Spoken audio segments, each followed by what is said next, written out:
Muito que bem, senhoras e senhores. Não sei, eu sou Felipe Noronha, este é o Eu Vim de Santos para analisar a contratação recém-anunciada de Diego Tardelli, atacante de 36 anos que estava sem clube desde o meio do ano, pouco antes do meio do ano, depois de deixar o Atlético Mineiro. Uma contratação que, olha, eu não vou nem me arriscar aqui a cravar se é boa ou ruim. É praticamente impossível deduzir sem vê-lo em campo e, mais do que isso, é uma daquelas contratações que divide a torcida. A reação nas redes sociais desde que o primeiro boato surgiu, e não estou nem falando de agora, hein? Estou falando lá de maio, quando surgiu de fato pela primeira vez esse boato, é de bastante divisão na torcida. Muita gente confia que ele pode ir bem, muita gente fala para não reclamar, porque não está contratando ninguém, agora contrata e reclama. Muita gente acha que é ex-jogador em atividade, muita gente acha que é desperdício de dinheiro. Eu não estou aqui para me arriscar a cravar absolutamente nenhum dos dois lados. Então, por favor, não deduzem que eu cravei nenhum dos dois lados. Estou para analisar o que ele pode entregar e se é uma boa ou uma má ideia em termos até financeiros para o Santos. Vamos começar com essa questão financeira, então. Eu fiz um vídeo recente, quando a discussão sobre o Ganso surgiu, sobre o que é um contrato de produtividade. Vou até botar aqui o link na descrição. Se não tiver, quando o vídeo estiver no ar, manda mensagem aí que eu coloco. Contrato de produtividade não é vai bem, ganha mais, vai mal, ganha menos. Não é isso. Há metas pré-estabelecidas e são metas muito subjetivas, né? Por exemplo, a meta pode ser só entrar 15 vezes em campo. Isso significa jogar mal 15 vezes. Continua ganhando mais dinheiro porque alcançou essa meta. Pode jogar 1 minuto em cada partida, alcançou a meta. Não é foi bem, ganha mais, foi mal, ganha menos. Não é isso. Contrato de produtividade não é isso. Contrato de produtividade é extremamente subjetivo. Então é muito difícil analisar financeiramente se vai compensar previamente a entrar em campo. Por exemplo, o Ricardo Oliveira é o caso mais clássico de contrato de produtividade na história do Santos, pelo menos na história recente. Foi em 2015 quando ele chegou e, de fato, o primeiro contrato assinado foi por produtividade. E deu certo. Ele se provou capaz de continuar a fazer muito gol e ganhou uma renovação de contrato logo após o Paulista e aí ficou por mais alguns anos na Vila. Foi justa, mas tinha metas. A gente tem que focar nas metas. Se de fato for um contrato de produtividade, vamos observar as metas. Vamos ver o que ele precisa fazer para ganhar mais ou ganhar menos. Essa é uma análise que é impossível de fazer sem ter todas as metas comprovadas. A meta pode ser, por exemplo, ganhar um título. Aí é uma meta muito clara e que não depende só dele. Me parece até um pouco mais justo. A meta é fazer X quantidade de gols.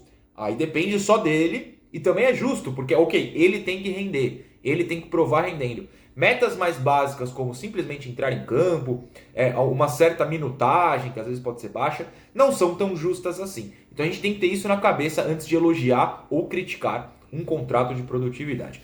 De qualquer maneira, o caso Tardelli é um pouco confuso na situação interna do Santos. Por quê? Já analisando agora o próprio jogador. Em maio, estou aberto aqui uma matéria no meu computador de 30 de maio, é isso? Meu computador trava enquanto eu gravo, mas é isso mesmo, 30 de maio. Na Gazeta Esportiva, olha só. Análise do desempenho recente impede interesse do Santos em Tardelli. 30 de maio. Junho, julho, 19 de agosto, 20 de agosto, 21 de agosto, meio de agosto. 2 meses e um pouco mais de meio. O que mudou, já que ele não entrou em campo neste período? Essa é uma questão que o torcedor precisa fazer. E a imprensa, eu aqui, preciso fazer. O que mudou da análise de desempenho de 30 de maio para o meio, final de junho? Não faz sentido essa mudança repentina. Aí a gente pode fazer deduções. As informações são de que a contratação foi aprovada pelo Diniz. Então, Diniz, eu vou usar um termo fácil, tá? Mas não é ofensivo. Passou por cima da análise de desempenho? Ou a análise de desempenho alterou a sua visão?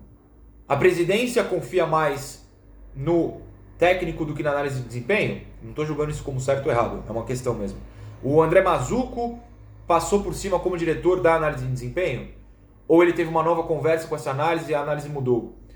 Quem que falou, não, pode ir agora 2 meses e meio depois? Essa é uma questão importante. Essa é uma questão muito importante que a gente não tem respostas gostaria de ter. Mas em maio o Santos se recusou a contratar o Tardelli porque a análise de desempenho disse que não valia a pena e agora, em agosto, mudou de ideia. Essa é uma questão muito válida. Mas em campo, onde o Tardelli pode jogar? A gente tem que ter noção que ele tem 36 anos e não vem de boas temporadas. Precisamos ser honestos sobre isso. Vamos aos dados. Olha só. A última boa temporada dele foi na China, em 2018, quando ele fez 20 gols e 7 assistências em 28 jogos, que é realmente uma marca muito boa. Só que isso já faz 3 anos. Ele volta para o Grêmio no ano seguinte, faz só 7 gols em 47 partidas. Em 2020 mal jogou pelo Galo, não fez gol. E nesse ano até fez 2 gols e 2 assistências, mas só em 7 jogos, sofrendo com lesões. Não é um cara que está inteiro fisicamente, na teoria, claro. De repente dá uma virada à la Ricardo Oliveira e volta inteiro. Pode acontecer. Mas no Brasil, nessa volta, ele de fato não foi bem. Já são 2 temporadas e meia sem ir bem. Na China, ele ficou 4 anos e todas as temporadas foram de bastante gol, bastante jogos disputados. Não é que ele ficou afastado na China ou algo do gênero. Só que a última temporada boa dele no Brasil foi em 2014, quando ele fez 15 gols no Atlético Mineiro. Um ano antes, tinha feito 18 gols no Atlético Mineiro. Então, 2 temporadas bastante dignas no Galo. São 7 anos passados, né? Pensa que em 2014 a Copa estava aqui. Olha quanto tempo faz.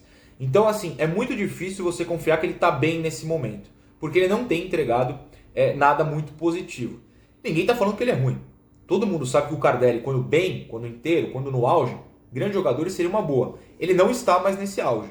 Ele é capaz de recuperar para algo próximo a esse auge? Podemos descobrir. Vamos ter de descobrir. Mas, assim, não há uma análise de desempenho recente, de fato, que fale que ele é uma grande oportunidade. Mas mais do que isso, a gente precisa entender onde ele vai jogar. E no Santos se discute muito, estou abrindo uma outra matéria interessante aqui que eu quero falar para vocês. Se discute muito o atacante centralizado, né? Porque o Caio Jorge saiu, o Raniel, por motivos que eu preciso repetitivo, extra-campo, e que a gente precisa ter muito cuidado para falar, e que a gente entende porque ele tá mal, mas ele tá mal fisicamente. A gente vê ele em campo, ele destoa. E o Santos não é um time que bomba, né, fisicamente, e o Raniel destoa assim mesmo.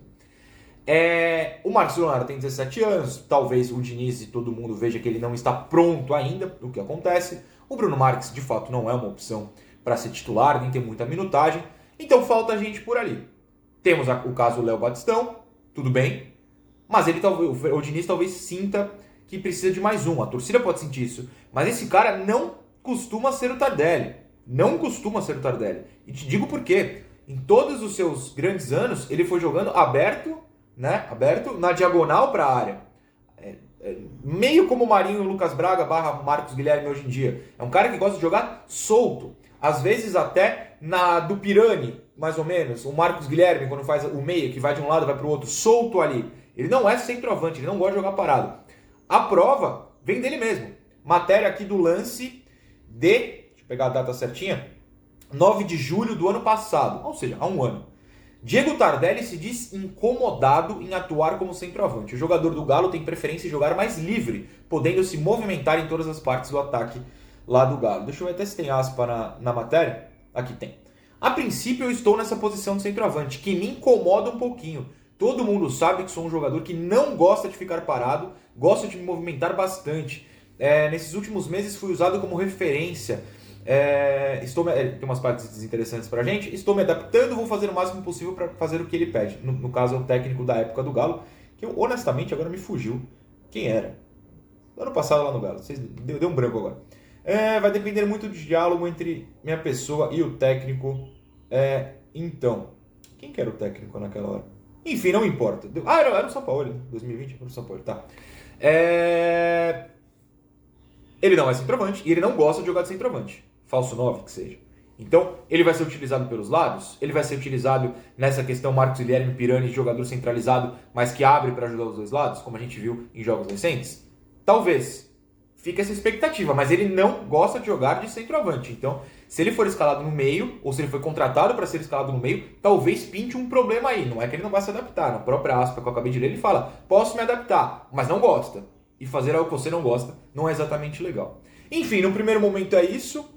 A análise prévia é essa, depois só análise em campo. Não tem muito como fazer milagre aqui. Espero que vocês tenham entendido que eu não estou nem de um lado nem de outro. Eu não sei. E aí tá tudo bem não saber. A gente tem que entender o que ele pode entregar, os seus gostos, os números, tirar as dúvidas. A análise de desempenho eu não queria e agora contratou. Por quê? Esses tópicos são importantes de serem levantados e assim eu fiz. Então, beijão.